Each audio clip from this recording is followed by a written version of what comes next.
I finally found someone who deserved my time. Name's Timothy Brown. I'm a 45-year-old commercial architect living in Richmond, Virginia. That night, I was sitting alone in my home office, just staring at an email from my wife of 12 years. Ashley was supposed to be off at a yoga retreat in New Mexico. The email had a timestamp, 11:25 p.m. her time. I moved your inheritance into my personal account. It's better this way. That was all it said. Just that. No, hi. No, Timothy. Nothing. There was a blurry photo attached, her and some bearded guy out on a balcony, glasses of wine in hand, a sunset stretching behind them. She was smiling, but not the way she used to smile at me. It was different. Like she'd already left. I shut the laptop, walked into the kitchen, poured a glass of water, and stood there staring out the window at the backyard we'd redone together 3 summers back. I could still picture the stone walkway I laid down while she planted those hydrangeas along the sides. All that effort, all that planning for a home she clearly had no plans of returning to. That money, $590,000 from my Aunt Charlotte, wasn't just some windfall. It was a legacy. Charlotte had taken me in after my parents died when I was just 14. She worked double shifts at the hospital to put me through college. Every penny she left came with a message: build something that lasts. I checked my phone. No missed calls. No texts asking if I'd seen the email. Just quiet. Like she'd already stepped into this new chapter without me. Looking back, the clues had been piling up for a while. Her yoga retreats kept getting longer. 2 days became 4, 4 became a week. She'd keep her phone face down at dinner, change her passwords, dodge conversations. About 3 months ago, she got oddly curious about the inheritance, where it was, what accounts, if we should diversify. I gave her a vague answer, told her I'd think about it. I opened the laptop again and reread the email. No greeting. No explanation. Just a bold statement and a theft. I typed 6 words back. Thanks for letting me know. Closed the laptop, finished my water, and went to bed. The next day was bound to be rough. But lying there in that big, empty bed, I realized something that should have stung, but didn't. I slept better, knowing she wasn't coming home. What Ashley didn't realize was I'd seen the writing on the wall months ago. The inheritance? It was never where she thought it was. Her little stunt just handed me everything I needed to know. I met Ashley 15 years ago at an industry conference in Charlotte. She was just getting her wellness brand off the ground and was on the hunt for someone to design her first brick-and-mortar spot. I was 5 years into my career and hungry for projects that weren't just cookie-cutter office spaces. 3 years later, we were married. Built a life together in Richmond, where my firm is based.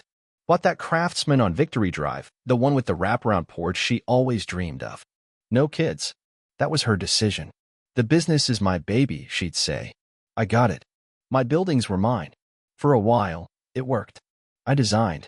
She built her brand, organic products, retreats, the whole package.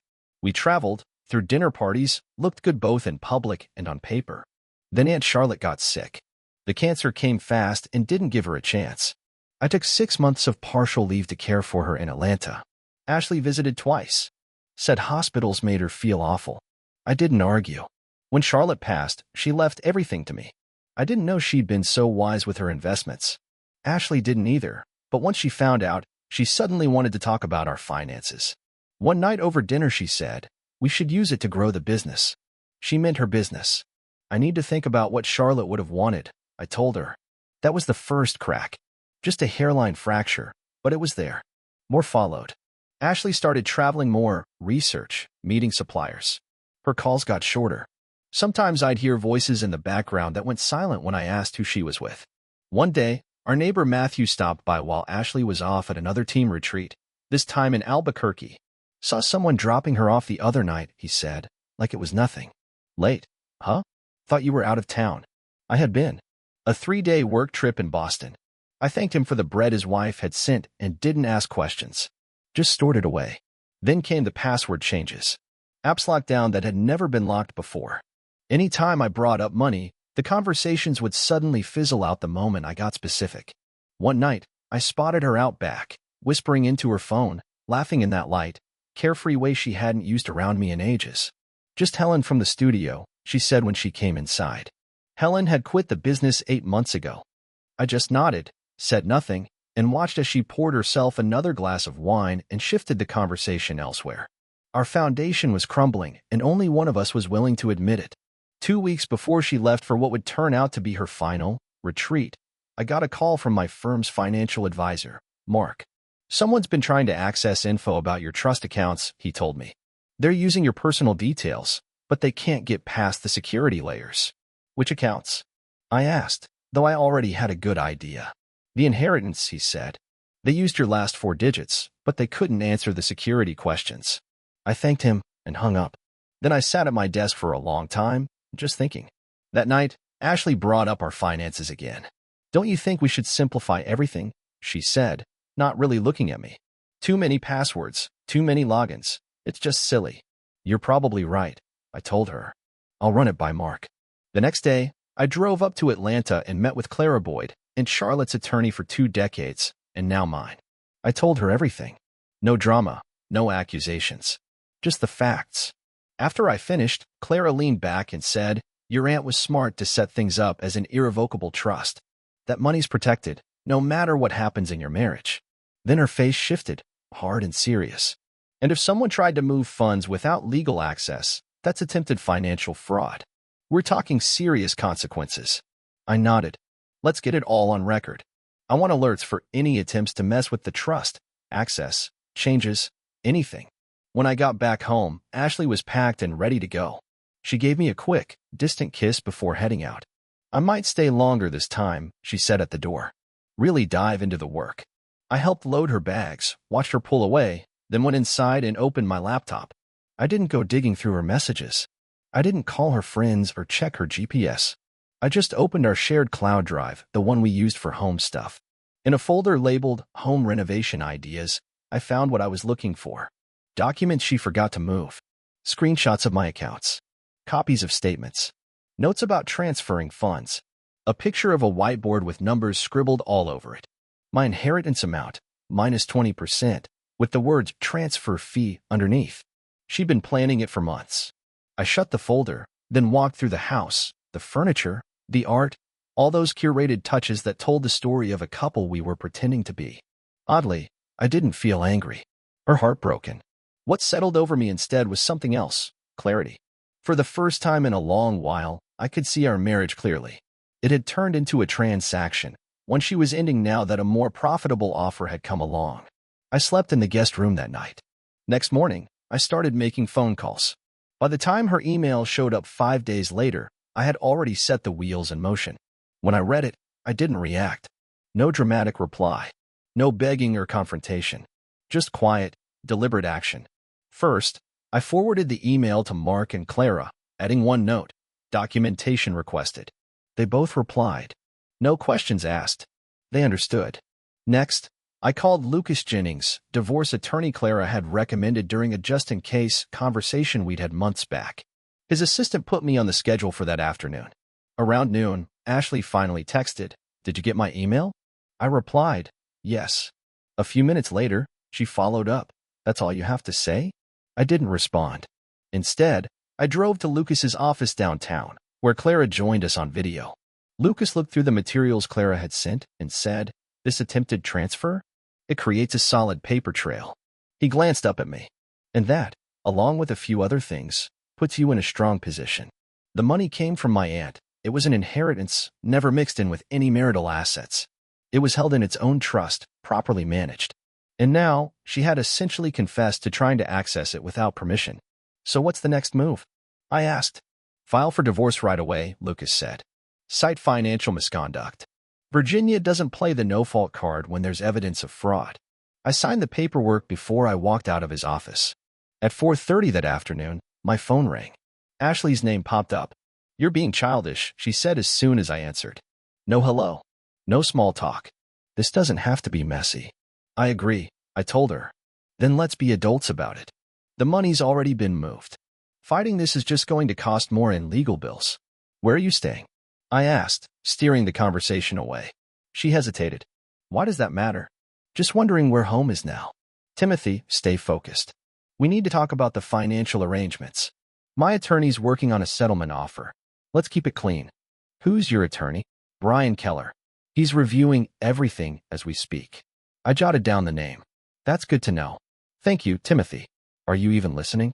"You said this doesn't have to be difficult." I replied, keeping my tone calm. Another pause. What are you doing right now? Not much, I said. Just sitting with it all, letting it settle. I could hear the shift in her voice, like she thought I was giving up. She softened. It's for the best, she said gently. We've been drifting for a while. This is cleaner. You're right, I said. Clean's better. After we hung up, I called Lucas and gave him Brian Keller's info. Then I texted Ashley, taking time to process. We'll be in touch when I'm ready to talk specifics. Her reply came instantly. Don't wait too long. Papers will be ready by Friday. Friday. 3 days out. Just enough time. At 6 p.m., Clara called. The trust company caught 3 separate transfer attempts on the account today, she said. All of them blocked and logged. The new monitoring system had done its job, captured the IP addresses, login attempts, timestamps. All of it. The location lines up with where that email came from.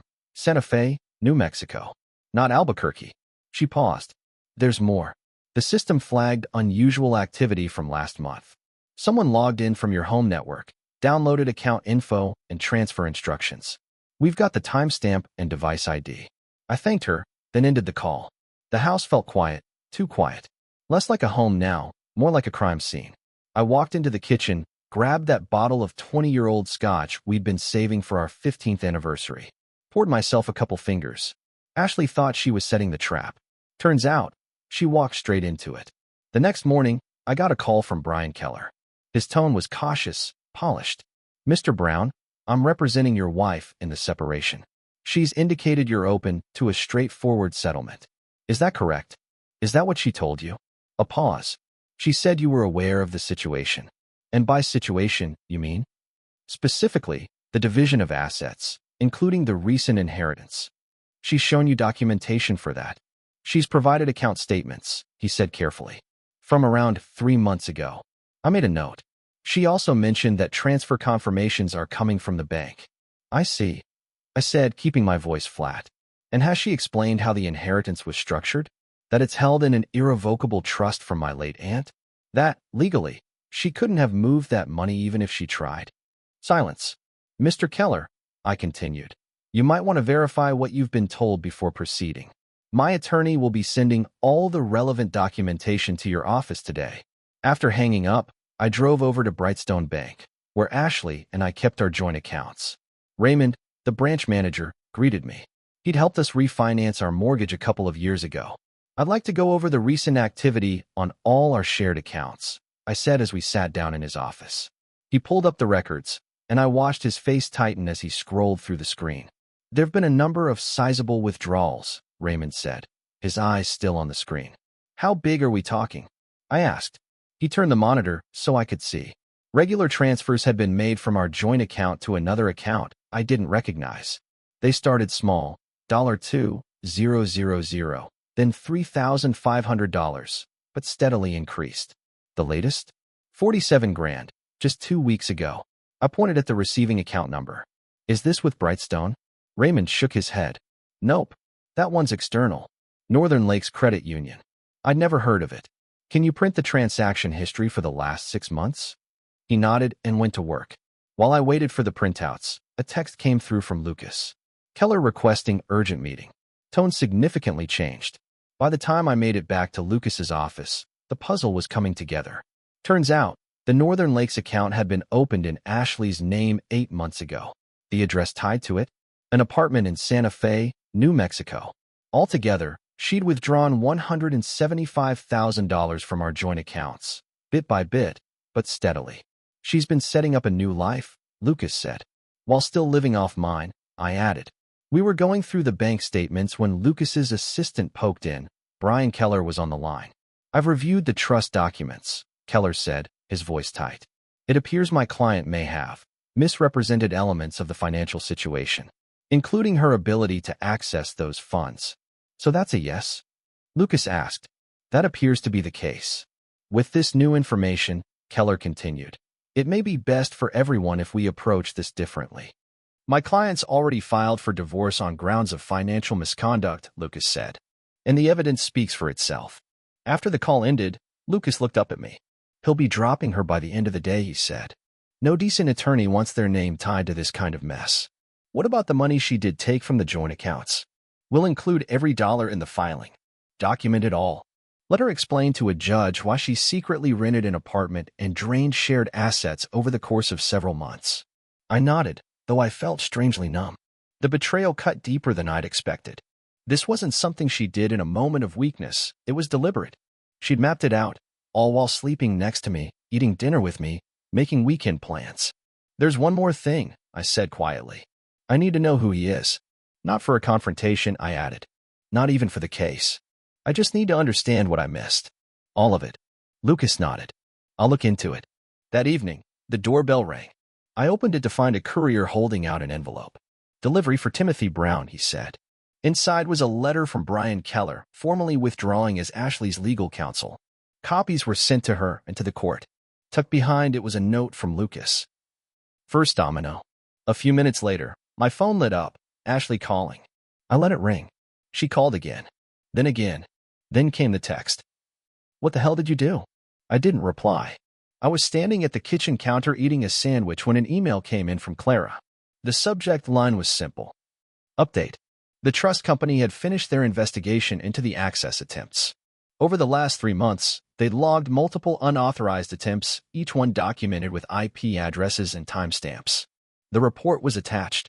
They'd already passed it on to their legal department for potential criminal action.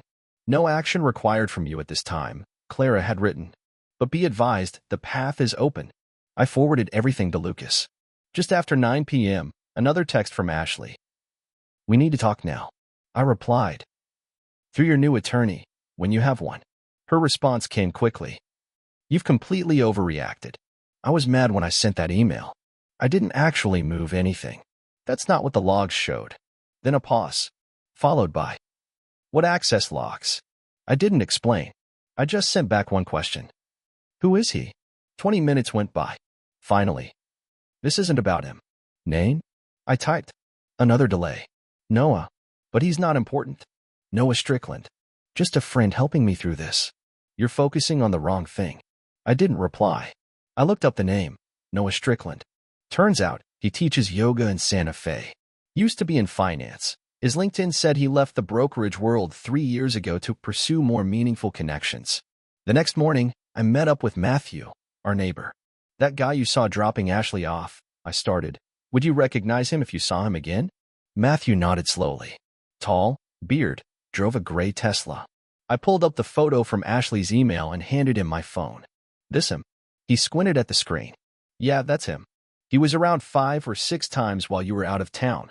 I thanked him and asked if he'd be willing to put that in writing. Sure, he said without missing a beat. At 11 a.m., Lucas called. We've got a twist, he said. Ashley just hired Henry Sloan.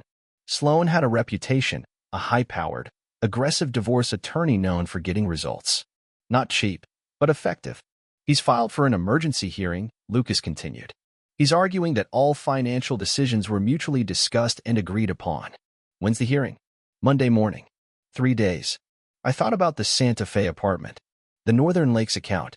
Noah, the man who had been in my home while I was away. Let's give Sloan something to chew on, I said. That afternoon, Lucas sent over a package to Sloan's office. It included everything. Logs of the block trust access attempts, bank statements showing the withdrawals, the lease for the Santa Fe apartment, Matthew's notarized statement, and screenshots from Ashley's cloud folder, her notes on accessing my accounts. By 5 p.m., Sloan called back, asking for an urgent meeting. He's seen enough, Lucas told me afterward. He's offering a clean break. She keeps what she already took, no future claims. You keep everything else, house, inheritance, all of it. Counter, I said. She gives back half of what she pulled from our joint accounts. Signs a non-disclosure. In return, I drop any fraud charges. Lucas raised a brow. You could push for more. I don't want more. I want it over. The morning of what would have been the emergency hearing, Ashley showed up at the courthouse with Sloan. No judge. No audience. Just Lucas, waiting with a settlement agreement already prepared. I stayed in the consultation room while he laid out the terms. Ashley would return $79,300, half of what she'd taken. No claims on the inheritance or any other assets. And she'd sign an NDA barring her from talking about our marriage or divorce publicly. In return, I wouldn't pursue legal action for the trust fund incident.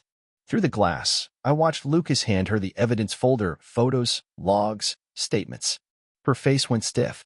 Then it shifted, anger fading into something closer to regret. She glanced toward my room but didn't hold the look. Sloan leaned over, whispered something. She gave a slow nod. 10 minutes later, they stepped into the room. My client accepts the terms, Sloan said. Lucas slid the agreement across. Ashley signed without even scanning it. Her handwriting was unsteady but sure. I signed my part, then slid an envelope across to her. She looked at it. What's this? The passwords, I said. Cloud storage, house alarm, anything you might need to grab what's left. Her eyes met mine then for the first time in what felt like forever. She was searching for something. Anger, maybe, or some sign of satisfaction. But there was nothing there. I wasn't angry. I wasn't triumphant. I was just done. It was never about the money, I said quietly. That would have been easier. Sloan placed a hand on her elbow and helped her stand. She held the envelope close, then turned and walked out without a word. 6 months later, I sold the house on Victory Drive. Too many empty rooms. Too many ghosts I didn't feel like living with.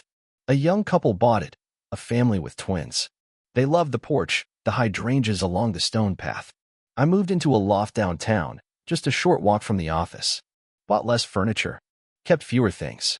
Clara helped me turn Aunt Charlotte's inheritance into something better, set up a foundation for architectural scholarships, specifically for kids who've lost their parents. Charlotte always said to build something that lasts. I finally did. The first scholarship went to a 17-year-old girl from Virginia. Her essay was about designing spaces that help people heal. Something in her words struck a chord with the selection committee. She's exactly the kind of student Charlotte would have believed in, Clara said when we handed out the award.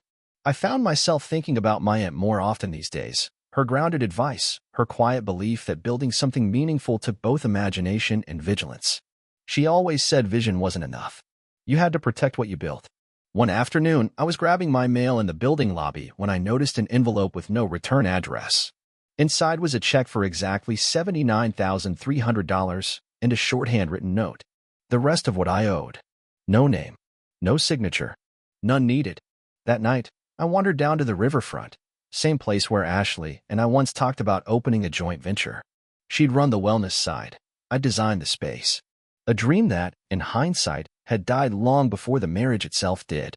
I sat on a bench, watching the big cargo ships glide down the water, the check still folded in my pocket.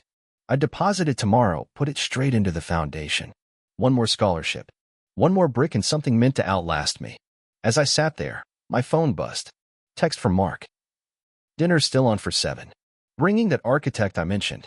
I checked the time, enough to walk home, change, and make it to the restaurant. Enough time to make a choice. To say yes. I texted back and stood up, facing the evening with clear eyes and steady feet. Sometimes, the strongest response to betrayal isn't getting even. It's building again.